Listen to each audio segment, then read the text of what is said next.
gentlemen, welcome to the future. My name is Zach Gardner. I'm the chief architect at Keyhole Software, as you can tell from this beautiful banner below me. And about 3 to 4 months ago, I set off on a little bit of a journey. I'd always been curious about who's out there actually using generative AI. I, as an application architect, have my own biases, I have my own perspectives on how I think about it, but I wanted to go out and talk to people that maybe had just a different view of this particular topic. What are the things that they're thinking about that I'm not thinking about? And the great news is that I found a lot of these people, some of which were already in my network, some of which I had actually had the pleasure of meeting in person before. My guest today is Pete George. He's a data scientist, AI, and machine learning expert, and I will swear on the Bible, he is a real human being. It is not a hologram. So welcome to the program, Pete. Thank you. Thank you. Thank you. No, so before we begin, normal disclaimer I have to go through. All views and opinions expressed in this program are the views and opinions of its participants and do not reflect their employers or any trade organizations that they are associated with. Or, yes, I think that covered all the bases. So, maybe first, to get us started with, maybe kind of talk to me a little bit about, like your background, and how has generative AI affected your life, but both professionally as well as personally. I'm kind of curious about both. I always like to, kind of start off with this question. Sure. So my background is I started off in manufacturing med device industry, went into business, and then transitioned into data from there. So I I kind of think of my viewpoint as a bit unique.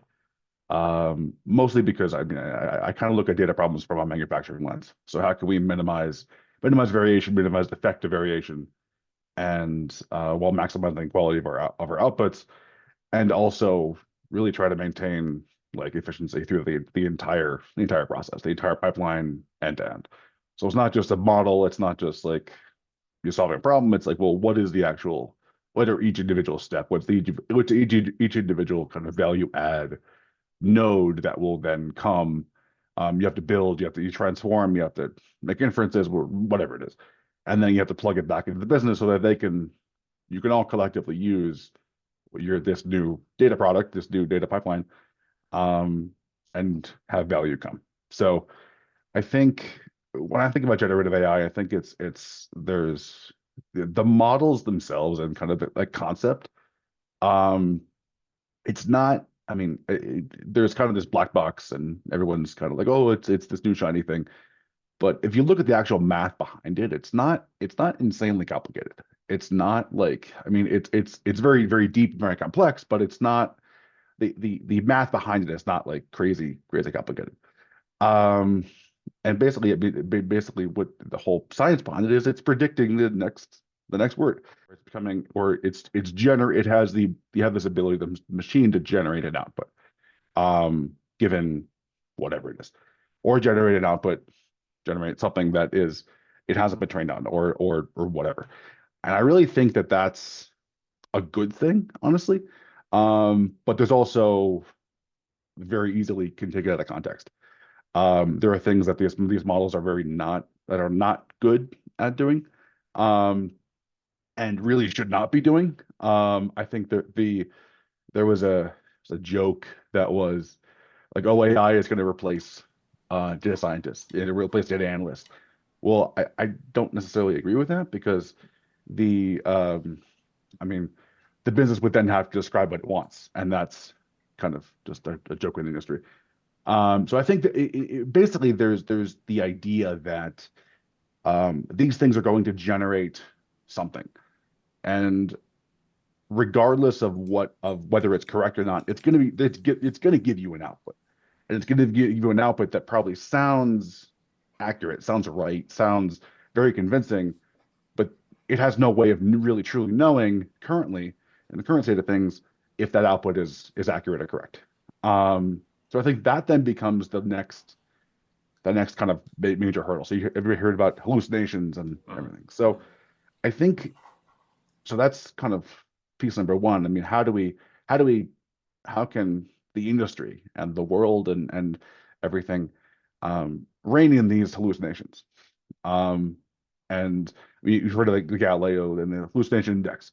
Um, it's not becoming more popular, and the kind of various data indices for to kind of measure data quality going in. Or you hear about kind of RAG, you hear about fine tuning.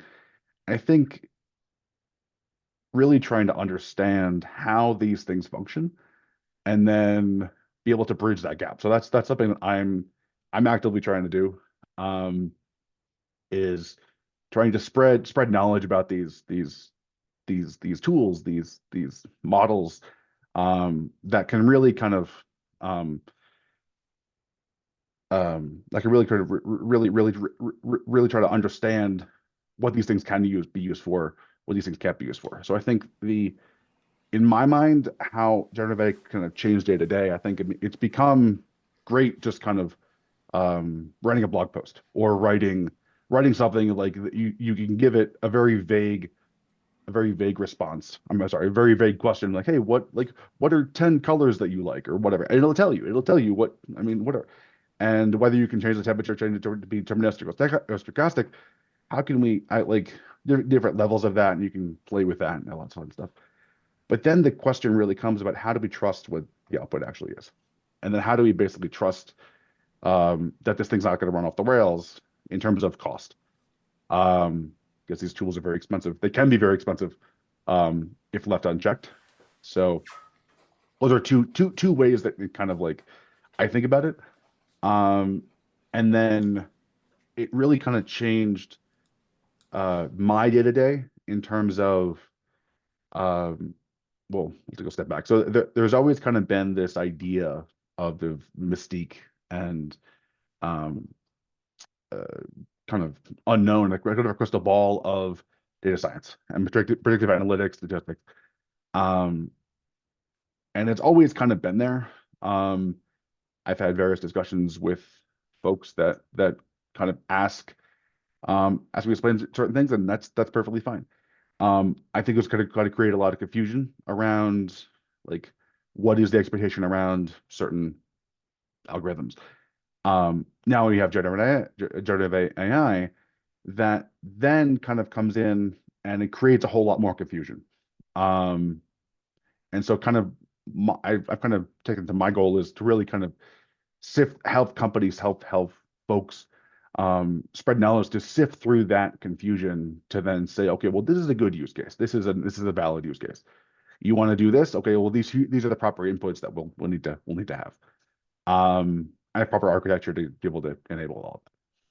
So, Mhm. No, really good stuff. I need another piece of paper because I've written down too many oh notes. no, I mean, going back to one of the first points that you brought up, you come from this problem from a data science perspective, from a machine learning perspective, but really also from a manufacturing perspective. And when we think about, like my dad actually was the operations manager at Kmart at one of the distribution centers. And one of the things they always stress was you need to have consistency. You need to make sure that you can control the flow. Very much so, like, I mean, when I think about COVID vaccinations, one of the hardest problems in that whole process wasn't even necessarily just the manufacturing, but it was that last mile problem. And so yeah, you really have to get like a 360, like a full view of it, and being able to minimize variation, like within the development process. That was actually one of the themes that came up at NIST. They did a webinar a few months ago on how to incorporate generative AI into secure software development practices and making sure that you don't have poisoned data for one part. I know yeah, I've been talking to some people about, especially when it comes to image modeling. There's tools out there. There's Nightshade and there's another one where it's artists can embed things into the images that then poison the model that it gets trained off of.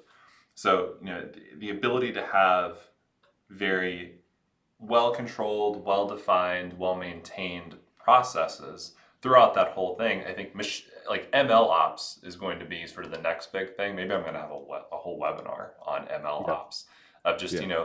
how do we automate this pipeline as much as possible? I'm curious if you've done anything in the MLOps space. I'm going a little off script, I'm just No, it's okay. the, Yeah, the thought came to mind. Yeah, I've done a lot in the MLOps space. The term that's kind of being coined now is now LLM ops, which is kind of like the like it's MLOps on steroids that will how can we basically put, I'm gonna say guardrails, but just like be able to control the outputs when we need to. Um, and enable the consistent to kind of rein in that variation, rein in that variability so that we can basically um, have be able to kind of trust our outputs. I think the way that the question that I've come across a lot for the business operations space is really kind of trying to use Gen AI for for EDA, for exploratory analysis, for like I'm gonna give it like 10,000 different documents. It's going to tell me what's wrong with this string of documents or this corpus of documents. And I think without knowing what the actual true kind of idea is behind the question, and if you just try to do a simple prompt, what's wrong with these documents? And with all of them attached or whatever, it's going to give you something.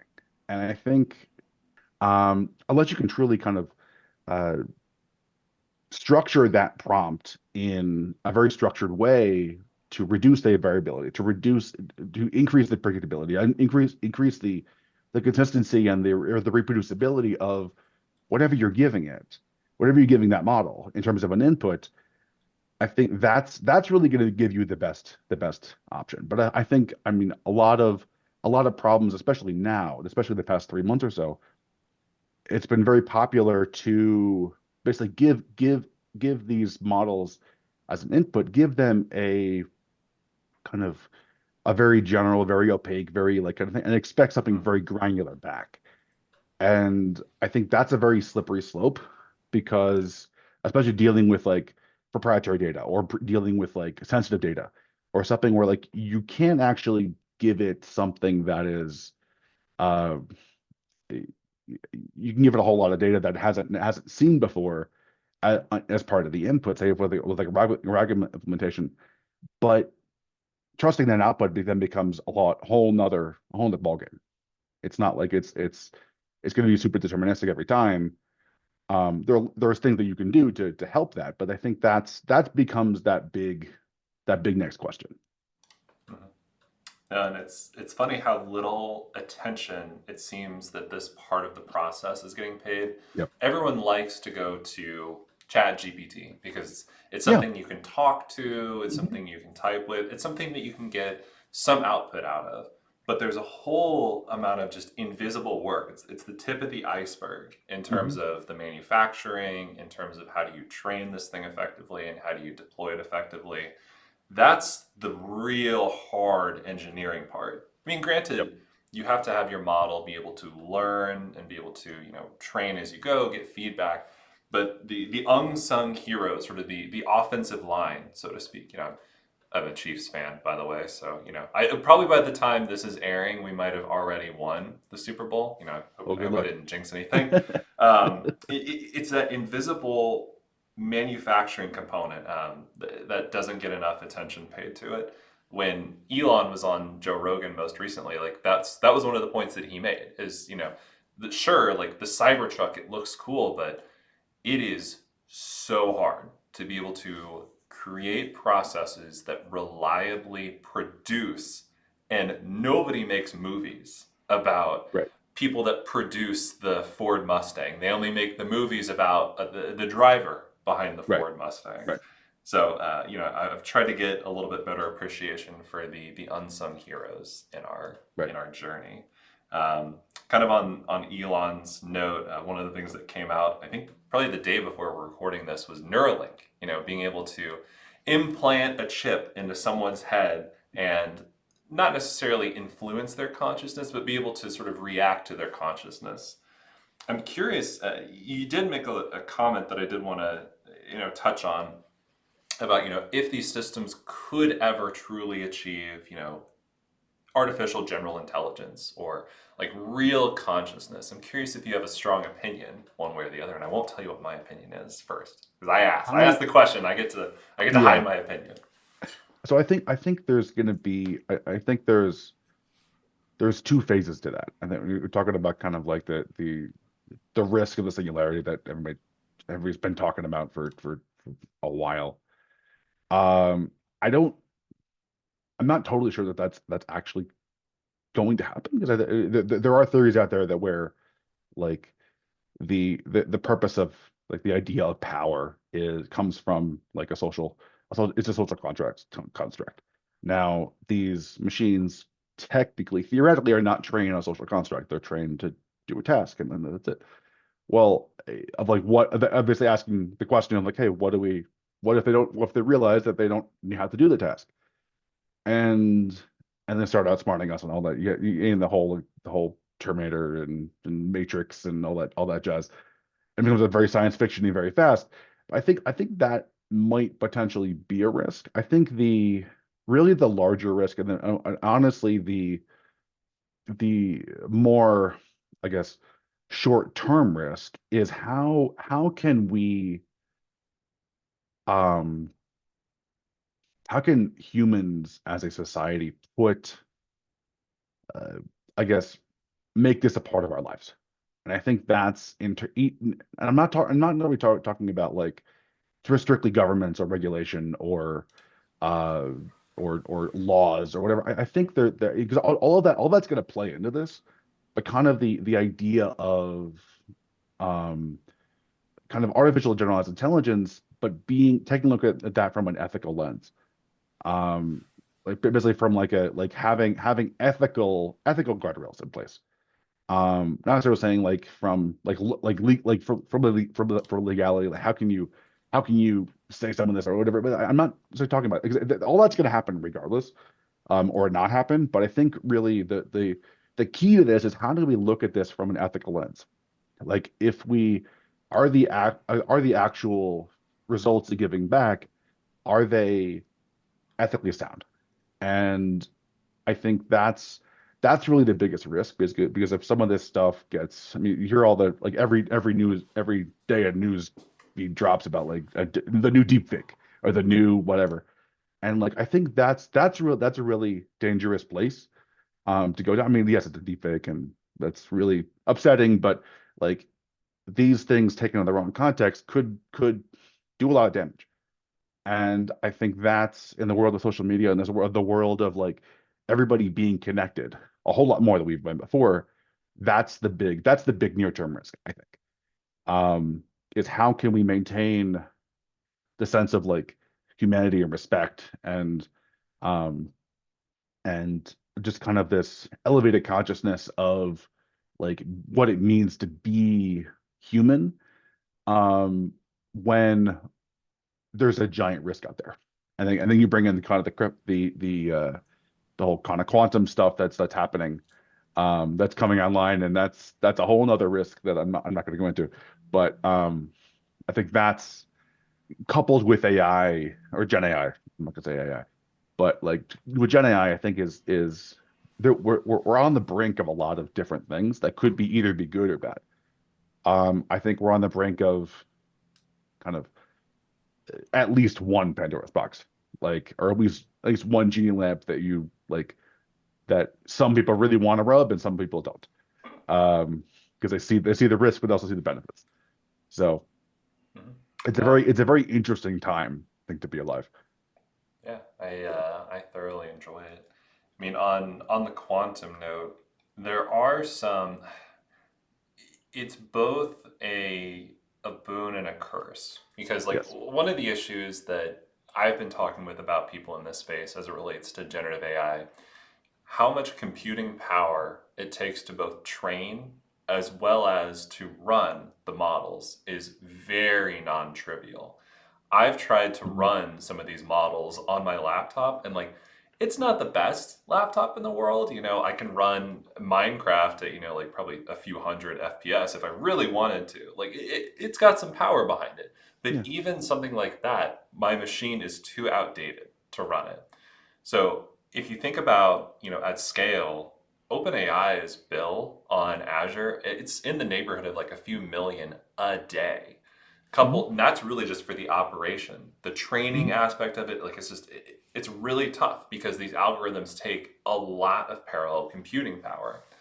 And one of the things that maybe quantum computing will give us is the ability to do much, much more massively parallel processing using the exact same algorithms that we're using today. Hmm. So Yeah. it is entirely possible that something that takes us a model a few hours to run for one training cycle might take a few seconds. So, like the ability to run these and train these and operate these using quantum computing is something that I'm looking forward to. Especially I, as a software developer, the golden rule in software development is always, deploy to production as quickly as you can.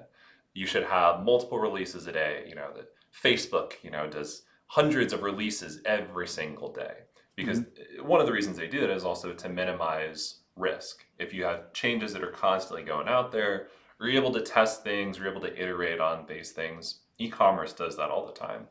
With MLOps, though, the amount of time that it takes to run through an entire pipeline can be days, if not weeks. So it's very counterintuitive, but it's something that just given our current physical limitations, it might not be possible. And from a quantum physics standpoint, that might actually be kind of the limitation for these systems gaining true intelligence. There's a school of thought out there that our consciousness is actually a byproduct of quantum physics. We as material beings interact with quantum particles, and it could be that when you have enough quantum particles that are all together, oh, Target's calling me. I wonder what they're calling about. Spam calls. I wish AI could eliminate spam calls. If you have enough particles that are congealed together, that it's possible that that is where consciousness arises from. I don't know if you've ever had thoughts just sort of pop in your head, but that's similar to like where did these thoughts come from? Like it Hmm. could actually be a artifact of just quantum particles phasing in and out of existence. That is sort of the genesis for it. So computers are on a completely different like landscape than what we Yep. are. Like they are, Yep. I would say, non-corporeal beings to a certain extent. Like they exist over a much more large and a much more heterogeneous plane. Whereas you and I, we have definitive limits. We have hands. So it may not even be possible from like a quantum physics standpoint if you really want to nerd out about it. Yeah. But much less if humans, if we are even capable of being able to generalize what our intelligence is and reproduce it in the form of ones and zeros, or if you're talking qubits, 0 through 7. Right. Um, so there's definitely a large cost to train these things, a large cost to run these things. But I do like what you said at the very end about it's difficult to see a future in which generative AI truly does take us over because you have specialists for the business. Like they understand what the business goals are, they understand where the revenue comes from, they understand the business processes. And then the other side of the specialization of labor are the people that understand how to ask them those questions and how to implement. I'm not sure if we are even capable of creating a generative AI system that has empathy, that knows how to even ask the right questions. We are always asking questions of generative AI systems. Right. Very rarely is it asking questions of us and knowing how to Right. dig in and figure out like what is this person actually thinking about.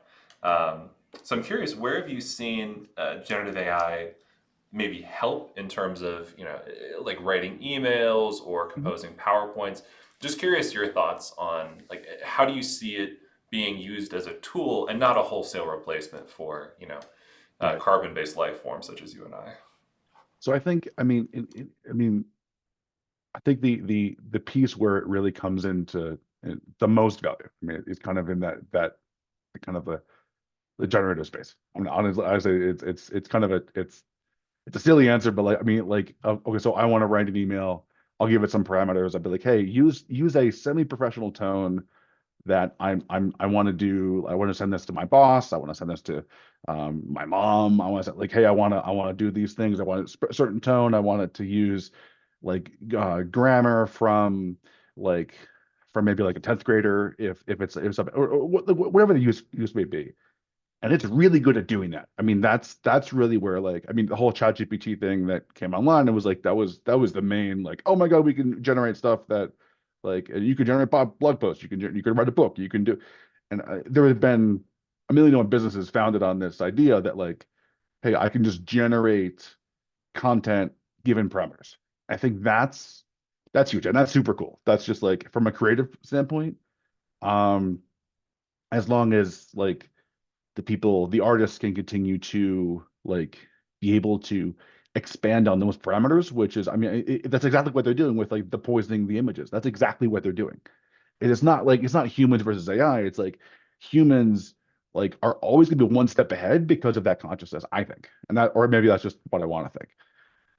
Because I'm a human. I mean, not that I know of, as far as I know. But I think, I mean, basically for in terms of like anything that can benefit from that generation, from the generation of content or the generation of like data. You think about like, okay, so you give it a certain distribution, but give it the parameters, give it the artifacts, the inputs, whatever, and it can generate data that is representative of whatever you gave it, or possibly. I guess that's the question. Just to make sure that it is representative, and then you can use that to train other models. Um, which is then this own issue of propagating mechanized bias, where it's like we're giving it biased data because humans create the data. And now we're using that data to create more data to then train models to create more data. And it's like this massive thing. So I think that comes into the whole ethical piece plus the methods that being able to understand what biases that humans have, because every human is biased. Every data point that you have, every observation, everything that you have is 100 is biased to some degree. Excuse me. Because when someone wrote it down, they made whether a conscious or a subconscious decision to let's have this be a float. Let's have this be like let's have 2 classes or 7 classes or whatever. Like there's going to be an inherent bias. So how can we? I mean, I think you have the whole like kind of ethical bias about like gender, race, all that stuff. All those Netflix specials that you see, which are all fantastic, by the way. Um, um, and they're just that's a whole other kind of situation in the aggregate. But in terms of like helping communities, I think that's really going to be the big thing. Helping businesses, and I think that's going to not necessarily be um, that's not really going to be like a specific industry. You think about marketing, think about like customer retention, that transcends basically all industries. All industries are present because they have to make money, they have to survive. So I think that's going to be those situations are going to be kind of um, empowered by Gen AI, I feel like. And then you kind of take a look at the cost portion. I mean, this onset of like kind of embedding models. So talk about like backwards kind of stuff, like very kind of traditional NLP stuff. It was lemmas and stems and all that stemmatizing and everything. Um, moving southwards, and then you kind of have like different vectorizers. You have TDF, IDF, you have one-hot coding, and all those things.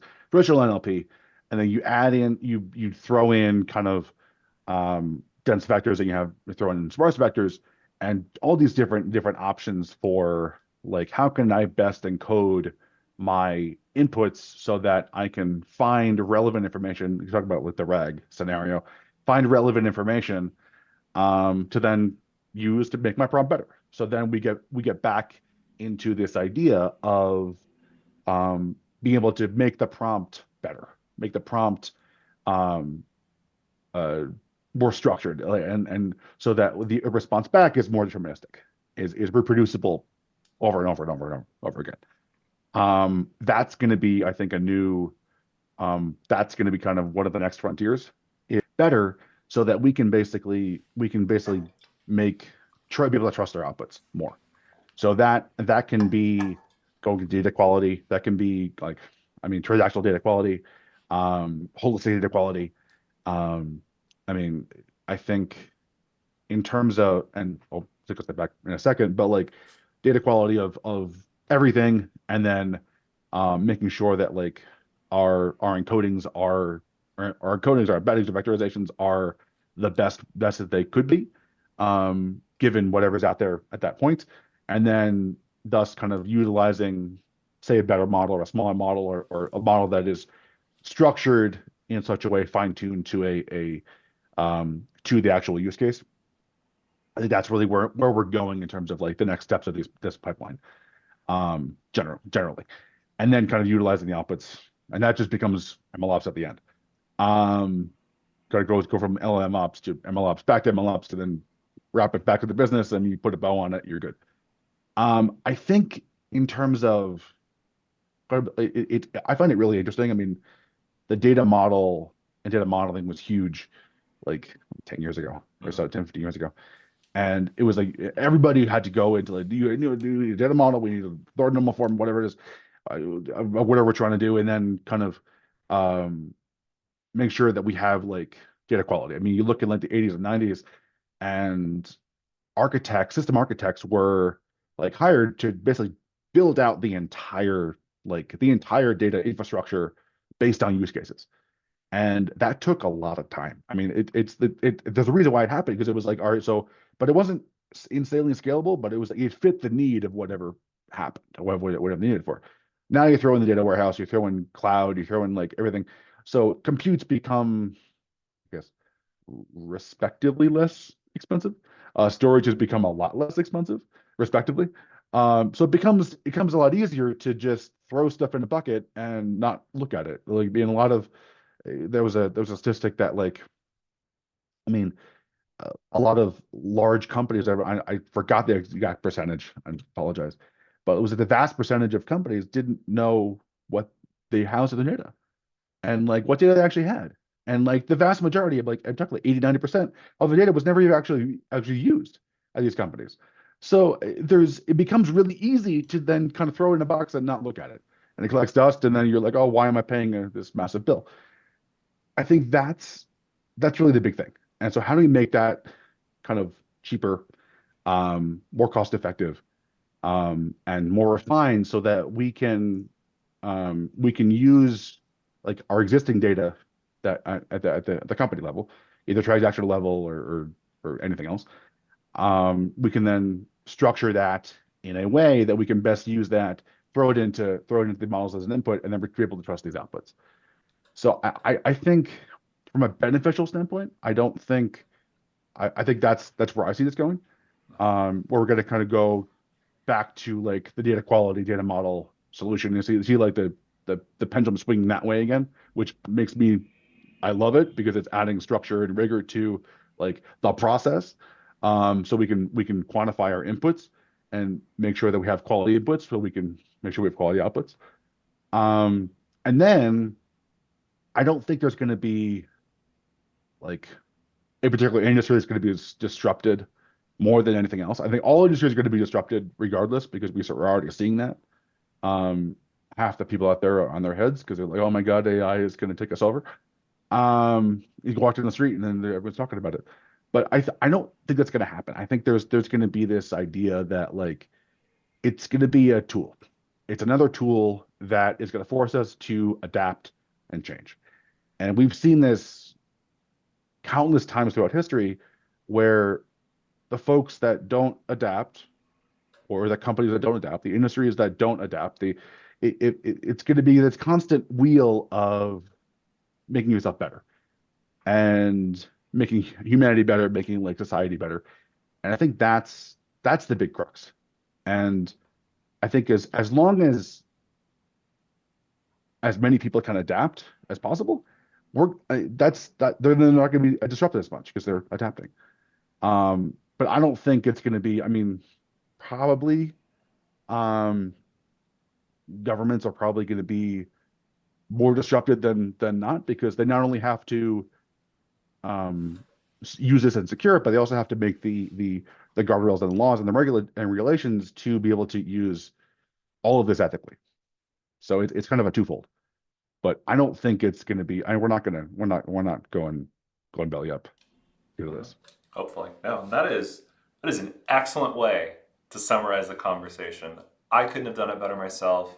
You probably need to start hosting your own podcast because that was a perfect way to wrap a bow on this. So, if people want to learn more about you, learn more about your work, where should they go? Where would you point them to?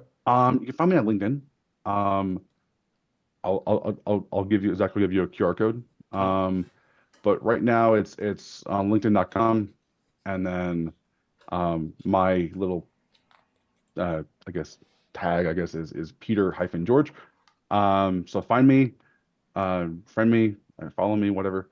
Um, I love this stuff. This is like huge. And I'm also always happy to answer any questions or at least to chat. If you disagree with anything I say, I'm happy to chat. I'm happy to learn from you. Not you, Zach, but like I mean everybody, anybody else out there. I'm always open to learning and talking. I live this stuff and I love it. So thank you for Likewise. having me. Likewise. Well, Pete, it's been real. Probably see you in a couple weeks when I'm up in Denver. And Look forward to ladies it. and gentlemen, catch you in the future.